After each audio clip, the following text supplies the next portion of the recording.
came in here and beat up on my body. I done come from that, and I'm trying to go an opposite way. I don't want to be walking around cracking people in the head and drive-by on people. That ain't me. Pimp C has always been his own man. When he make up his mind to do whatever it is he want to do, that's what he gonna do. Once I found out Mama was cool with what was going on, and I felt like if Pimp was alive, would he speak on it? Yeah. I absolutely believe he would. Every region got legends, but in the South, they hit harder, louder, and way more personal. And when it comes to raw energy, pride, and power, nothing shook the scene quite like the battle between Master P and Pimp C. My two friends, I definitely felt I needed to step in. Master P wanted to be respected, and Pimp C wanted to be respected. To get both parties on one accord where the subject of respect, that was the solution. The dude came to Jay Prince to get permission to kill Chad, right? Yeah. And Jay Prince like, no, that's, we got a lot of money on the line. This is my guy, and they gaffled him up. Picture it. Two heavyweights, both building their empires, both refusing to play second to nobody. What started as mutual respect turned into tension that bled out of the studio and into the streets. Hotel rooms flipped.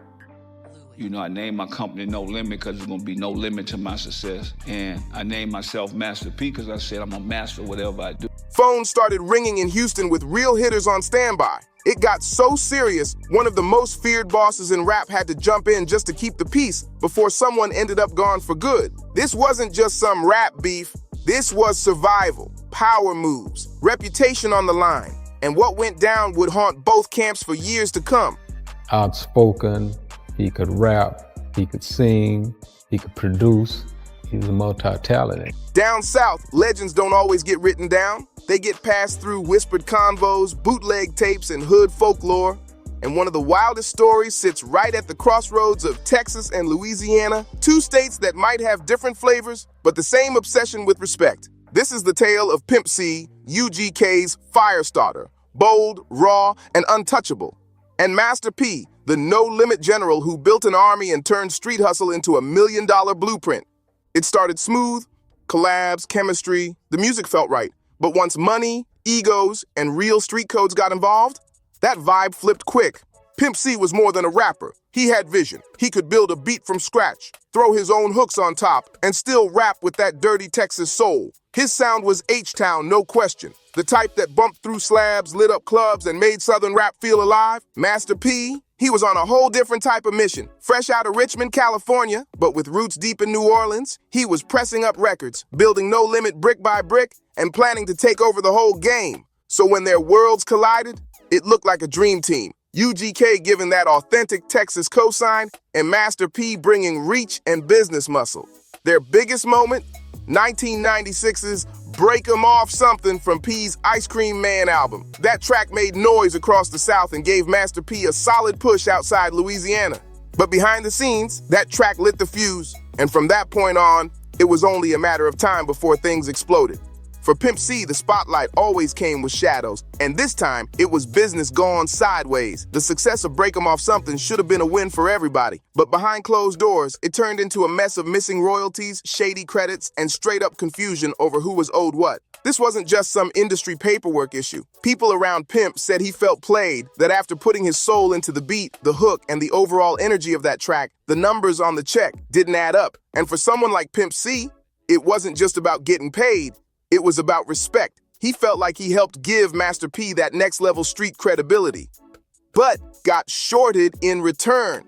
Now here's where it really turned ugly, and it didn't even happen in the booth. The real moment, it popped off over the phone, and it wasn't even Pimp on the line. It was his mom, Mama Wes. And if you knew anything about her, then you already know. She didn't play when it came to her son's business. She wasn't just his mama, she was the manager, the protector, the one holding everything down. So when Master P called, pushing for Pimp to head to Baton Rouge for a session, she let him know straight. Pimp already had a gig lined up. An indie artist had locked him in for the same $10,000 that Master P was offering. Mama West kept it professional. Master P had cussed out C's mom on the phone. So Pimp got on stage that night and he said, "A limit," and went off. Business is business, she said. That indie artist's money was just as real as P's. and she wasn't about to cancel one for the other. But Master P didn't like hearing no. He pushed back hard, real hard, allegedly told her that the track she was standing up for wasn't going anywhere, while his was destined to blow up. Now, this wasn't just a scheduling issue anymore. It turned into a power struggle. Mama West wasn't about to be bossed around. She let P know straight up he wasn't running her program. And when that call ended, some words had been thrown that cut way deeper than just business. Pimp C overheard the whole thing, and that was it. It wasn't about money no more. It wasn't about sessions. It was about family. In his world, you never talk slick to his mama, ever. Especially not over something as petty as studio timing. Sure, Master P called back 30 minutes later, tried to clean it up, and they went ahead and made the record. It even popped. But for Pimp, the energy had changed. That trust, gone. That respect, fading. After that call, the tension was personal, and it wasn't going away. Once that phone call happened, Pimp C wasn't quiet about it, not even a little. At his shows, he called it out directly. He told the crowd straight up what went down, saying Master P disrespected his mama. Whether Master P actually cussed her out or it was just how Pimp took those heated words, it didn't matter. In his eyes, that line had been crossed. And when a line like that gets crossed, there's no coming back. Crowds started riding with him. Fans weren't just vibing with the music anymore. They were chanting against Master P, against No Limit. And this wasn't some one-time outburst. Pimp C was doing this in city after city, night after night, building momentum with every stage he touched. This was no longer just a disagreement, it was turning into a movement. Pimp wasn't venting, he was declaring battle. And in hip-hop, especially back in that era, going public like that, I built No Limit on $10,000. I put up my own posters, I went to every hood. I started taking my van and going from hood to hood, selling my CDs. That's the whole thing. I started selling it out of the trunk. Dangerous. It's really dangerous. Respect was currency. Once you tried to humiliate someone in front of a crowd, it forced their hand. You had to respond.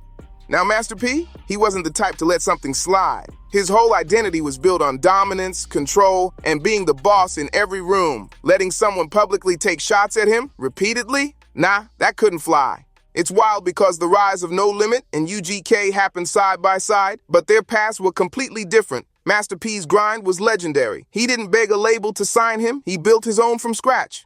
Started all the way in Richmond, California, way before Louisiana ever gave him a crown. He was literally out there selling CDs out the trunk, hustling hand to hand, with nothing but belief in himself. No Limit wasn't even a label yet. It was just an idea and some ambition. Man, I'm 16 years old. We doing shows Thursday, Friday, Saturday, and Sunday. And we really wasn't no serious money. I think we were getting $500 a show. But P never stopped stacking, reinvesting, growing. And when he moved the operation back to New Orleans, he leveled up. His mind wasn't on being a rapper anymore. He was thinking mogul moves only. He cracked the code early. Own your masters, control the distribution, and keep your people in-house. That's how you build power. And once No Limit Records started running, it was like a tank rolling through the South. Loud, aggressive, unstoppable. The roster was stacked. Silk the Shocker, C Murder, Maya X, Mystical, Fiend. And then boom, even Snoop Dogg joined up. It felt like there was a new No Limit album every week. P linked with Priority Records for national reach, but the grind stayed gritty, stayed southern, stayed personal. He built an empire and let everybody see it. Meanwhile, just 300 miles west, UGK was cooking something totally different. Their lane wasn't built on flash. It was built on raw, soul-drenched southern truth. Port Arthur wasn't the kind of place most folks connected with rap. It wasn't flashy like Houston or fast-paced like Dallas. It was small, industrial, and real quiet. But out of that silence, Pimp C and Bun B were cooking up something different, something real. Pimp wasn't just rapping, he was producing, arranging, and building a whole new sound from the ground up. Pimp C has always been his own man. When he make up his mind to do whatever it is he want to do, that's what he gonna do. This wasn't East Coast boom bap or West Coast G-funk. It wasn't even New Orleans bounce. Pimp C called it country rap tunes, Texas soul with thick bluesy textures, raw church organs, heavy bass lines, and that classic punch from the Rollin' 808. It was southern, soulful, and unapologetically black. Bun B held it all down with his voice, a steady, commanding presence that cut through the noise. Pimp C? He was the wild card, high-pitched, emotional, fiery when he wanted to be, but smooth enough to croon on a hook that make your girl melt. Together, they were magic. Pimp C, man. Listen, bro, the man is such a character, bro. He did Master P. A perfect balance of grit and grace. And they didn't care about impressing the coast. They were telling their story for their people. This is where UGK and No Limit's paths start to cross. By the mid-90s, No Limit was rising like a storm, and Master P was all about linking with the hottest talent in the South to spread his movement. UGK had already earned deep respect across Texas and Louisiana. Pimp C's beats had that grime and soul P was drawn to. Bun's verses, they added weight to any track. So they linked up in '96 for Break 'Em Off Something, and it became a major moment for Master P, one of the records that started pushing him into wider Southern spotlight. It looked like a win-win collab, two forces uniting to take the South higher. But behind the scenes, there were cracks from the start. Master P moved like a CEO. To him, music was business. Every bar, every beat, every feature, it was all about strategy, ownership, and empire building. But Pimp C, he was cut from a different cloth. He was all heart. Respect mattered more than reach. Principles came before profit. If the energy wasn't right, he wasn't going along just for the check. So when things started getting shaky, when shady convos and missed credits turned into real tension, Pimp C didn't hold his tongue. He let that pain bleed into the music. He started throwing coded shots in his verses, talking about fake hustlers, folks trying to control his time, and people disrespecting his family. To the casual listener, it sounded like general rap talk. But anyone close to the situation knew those bars were aimed directly at Master P. And when you start turning personal pain into public lyrics, that's when things hit a whole different level. Man, when it came to Master P and Pimp C, it was Clash of the Titans for real. Pimp was wild with it. Bold, unpredictable, a real character who knew how to throw verbal jabs that hit deep. And Master P, he didn't play into the word games. Nah, he clapped back in a whole different way. No Limit's music started to feel like military-grade rap. Polished, heavy, organized like a street army on a mission. It was bigger than bars. P's message was in the movement, the tank, the soldiers, the empire. Every album cover, every hook, every chant, it all screamed, "We run this." He said P had the gloves on and was going to work on them, you know, and came up in the hotel room on him.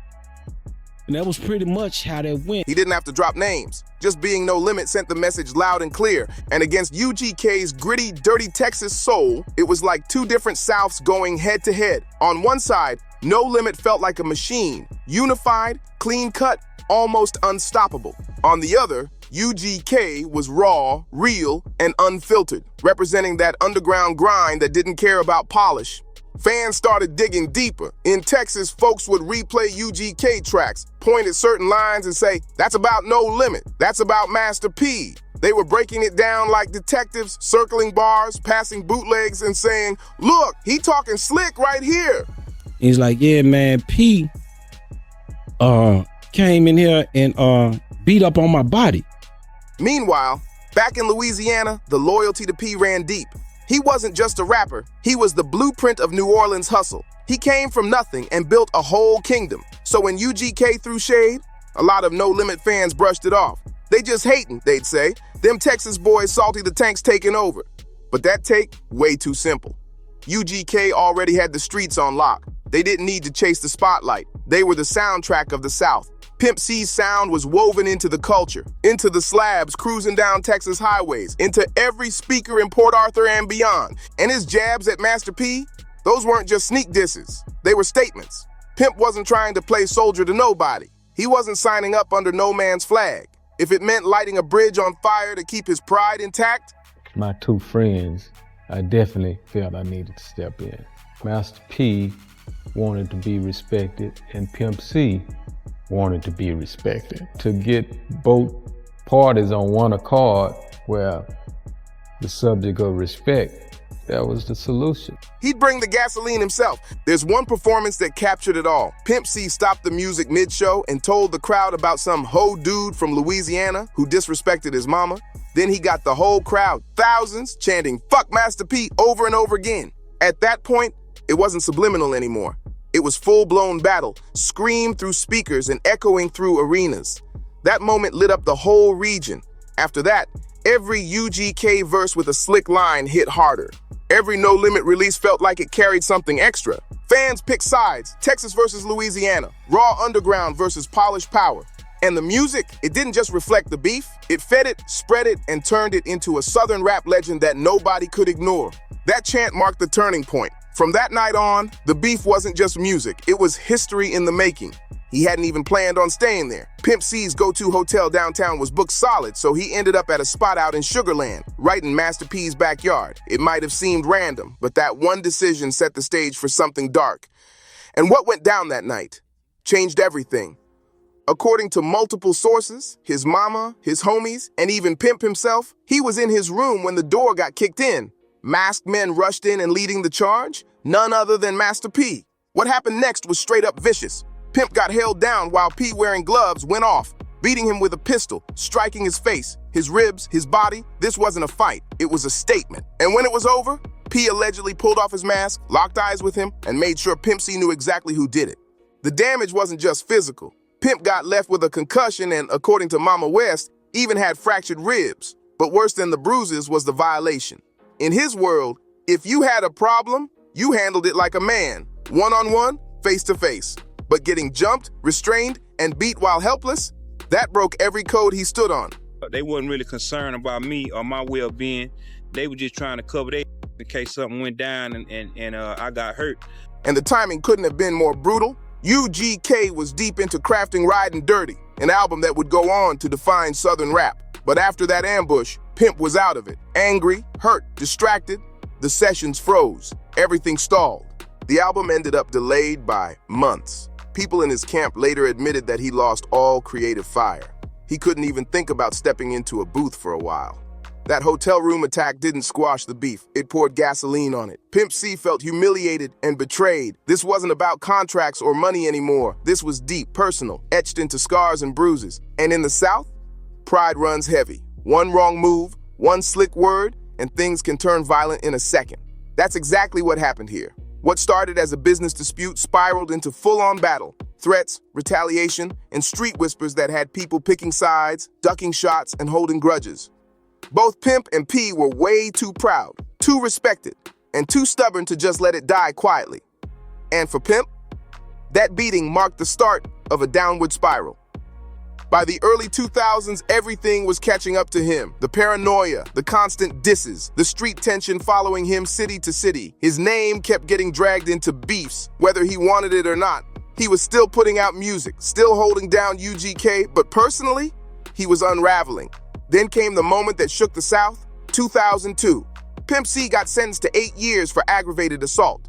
It all came from a run-in where a gun allegedly got involved. A situation that wasn't unusual for someone living in his world. But this time, the law caught up to him hard. When the judge handed down that sentence, it was like the air got knocked out of Texas rap. The dude came to Jay Prince to get permission to kill Chad, right? Damn. And Jay Prince was like, no, that's, we got a lot of money on the line. This is my guy. And they gaffled him up. Pimp wasn't just another rapper. He was the soul of country rap tunes, a cornerstone of the whole Southern movement. And just like that, he was gone. Bun B didn't waste a second. Right after Pimp C got locked up, he launched the legendary Free Pimp C movement. Mixtapes, shirts, stage shout-outs, it spread through the culture like wildfire. From Houston to Atlanta, from New York to the West Coast, artists were showing love. But no matter how loud the streets yelled his name, life inside was still rough. Pimp refused protective custody. He later said he couldn't handle being boxed in alone, cut off from the world. So he stayed in general population, moving through different Texas units. And in there, folks respected him. Inmates looked at him like proof that someone from their reality could make it big and still keep it real. But even with that respect, the walls didn't calm his paranoia. They made it worse. After he got out, he talked about how some guards would mess with him, how being locked up in Texas meant running into people who either didn't like him, envied him, or wanted something from him. He was trying to stay creative, writing songs, connecting with younger artists, but in his mind, the anger stayed boiling. Every wrong he felt, every disrespect, every shot thrown at him, all of it replayed in his head day after day. And the situation with Master P, that stayed close to the surface. Even behind bars, that hotel story followed him everywhere. To Pimp, that was unfinished business. And outside those gates, the whispers only grew louder. Rumors floated about run-ins between UGK folks and No Limit affiliates, club stare-downs, crews stepping to each other at shows. Nothing exploded into open war, but the tension was real, and with Pimp locked up, he couldn't defend himself or check the truth. Every rumor felt heavier, feeding the distrust already eating at him. He didn't know who was standing with him and who might be waiting for him on the outside. The scariest moment came when word spread that someone connected to Master P's circle allegedly called Houston asking for the green light to take him out. That kind of talk isn't casual in the South. Moves like that only happen with approval. And in Houston, approval comes from one man, James Prince. Jay Prince was the quiet power of the rap world, a name that carried weight heavier than most artists ever dreamed of. If something serious was going to happen in Texas, it had to pass through him. And according to people close to Pimp C, that call really happened. Someone from P's side allegedly reached out, asking if it was okay to make a fatal move against him. The moment Pimp heard about that, it changed everything inside his head. For Pimp C, that alleged hit call, it confirmed everything he already feared. In his mind, the snakes were everywhere. People he once worked with, people he thought were cool, now moving like enemies.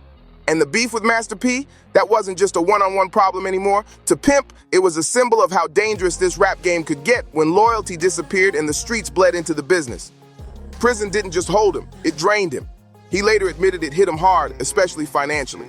Even with real ones like Bun B and Jay-Z showing love and support, money still flew out way faster than it came in.